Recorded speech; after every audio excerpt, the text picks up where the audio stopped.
done. I'm finally done. Dear Soap Diary.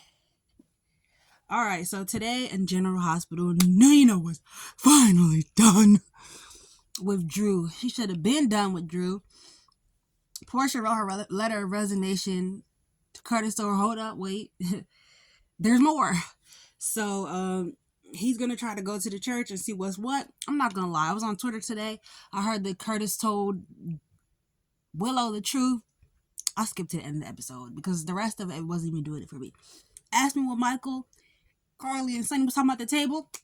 I couldn't tell you. I don't know. But he did mention his relationship with Willow and whether or not it was a lie from the beginning. Yes, Michael, it was a lie from the beginning. She never liked you. She liked Chase.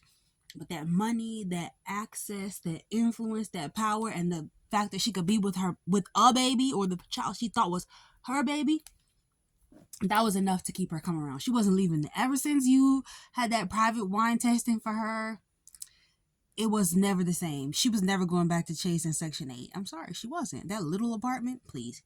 She wasn't going back. She realized she liked the lap of luxury. And personally, if I was her, I might have stayed for a little bit too. Leaving you for your uncle, that was wild. He talks about the relationship being over. Little Wiley comes out the pool like, I don't want mommy to get married to Drew. I hate Uncle Drew. I want mommy to marry you. He was like, yeah, that's never happening again, baby. You gotta let that dream go. So little Wiley's crying. He told his mother the truth, but at the end of the day, she don't care. Okay? She don't care. She don't care about nothing you have to say. So, what else happened in the episode? Oh, I was proud of Trina today for 5 milliseconds when she was talking to the former football player and he said, I meant what I said.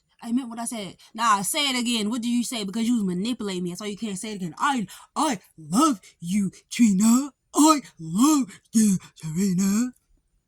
You can't say it again because you know it's not true. You're a lie, okay? Nothing is to be said to leave out your mouth. You are slow. When Curtis was talking about how certain things come with maturity, they's basically saying that Kai was slow. And Trina was like, look, I don't care how old you are. You're supposed to know better. Exactly, because Kai's slow.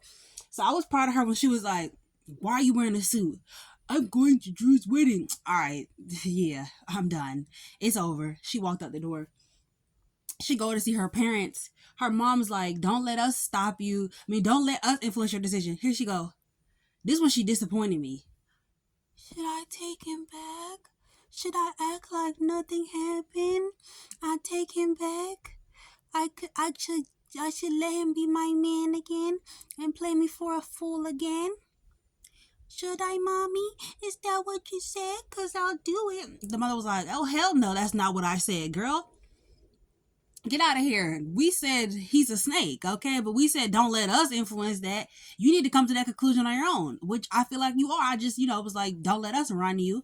But we feel bad for your relationship ending because of our BS. But at the end of the day gotta end. And this man is a snake. You can't trust him.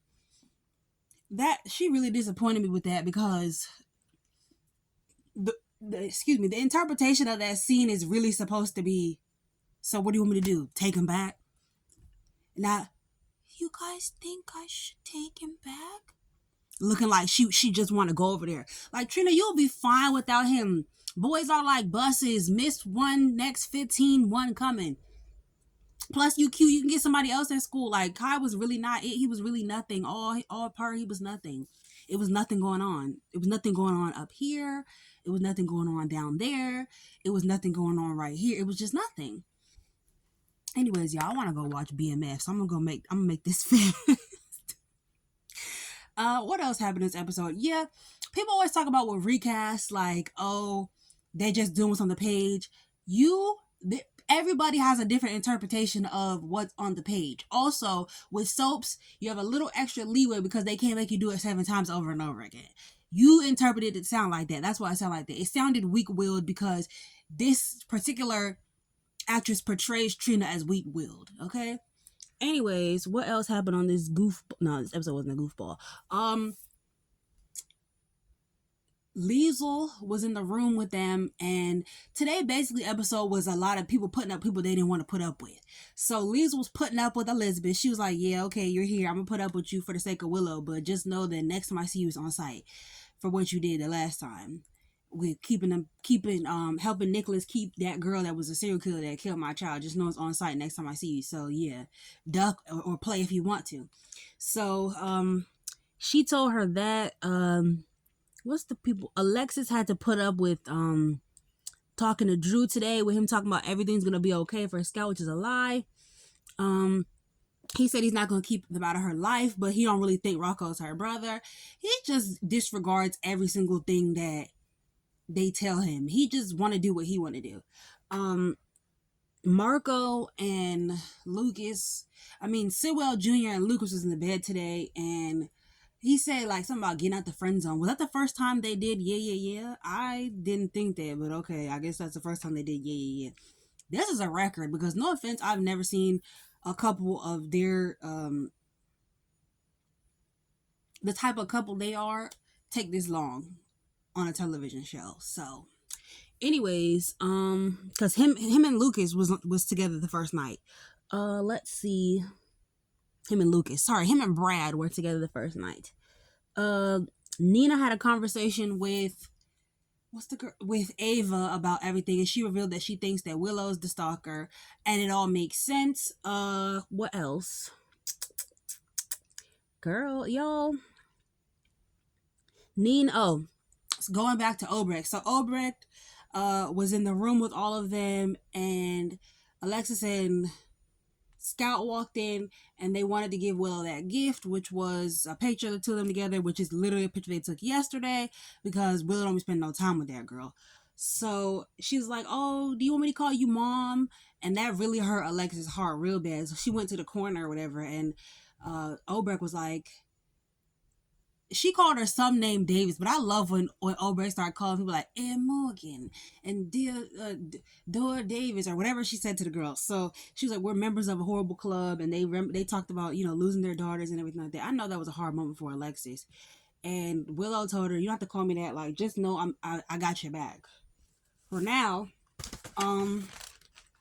it's warm. I always turn off my fan so that you guys can hear me on here. Anyways, they had that, and Curtis ended up finally busting in the room and telling Willow the truth about what happened with her mother and Drew. She's probably gonna be like, Mom, you were sleeping with Drew, or we were together because you wanted to break us up, blah blah blah. I don't know. Willow's an idiot, so there's really no telling how she's gonna take this information. But tomorrow is Friday, and thank God it's Friday. Carly basically told Lucas that he's matized and that he's an idiot. Basically, he's a fool. And he is getting on my nerves a little bit. First of all, I don't like recast. Second of all, come on now. How can you go from the other dude who played Lucas Jones to this guy who plays Lucas Jones?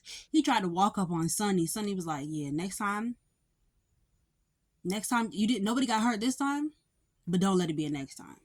So he really thinks he's doing something. You're not doing nothing. You're not scaring anybody. He keep walking around with his lips pucked up like remember how Finn used to walk around with pursed lips like all the time? That's what Lucas is starting to give me. I don't know. He's just not it for me. Like, he's very self-righteous, and I know that's the role he's playing, but I just feel like the other guy wouldn't do it that way. This guy is a little too, I don't know, he's a little too, I hope I don't offend anybody. He's a little too feminine for me. Like, the other Lucas was so much, he was so like such a strong presence, and this one being a little bit more dainty is just it's a difference. It's a hard, I wouldn't say it's a hard pill to swallow, but it's an adjustment. He over here just acting a plum fool over there, man. He just met a few months ago, and Carly was like, look, you just met him a few months ago, you better watch your back, okay?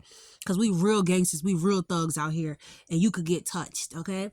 So keep playing if you want to, but just know you're not going to end up in the position that you want to end up in. And I'm like, why does he keep acting all crazy? Both of the dudes he's loved have been mobbed up. Like, come on now. Brad is a part of the Kim family. Okay? Brad is a part of the Kim family. His Aunt Selena, woo. the Wu family. I'm sorry, the Wu Kim Wu, whatever. He's part of the Wu family.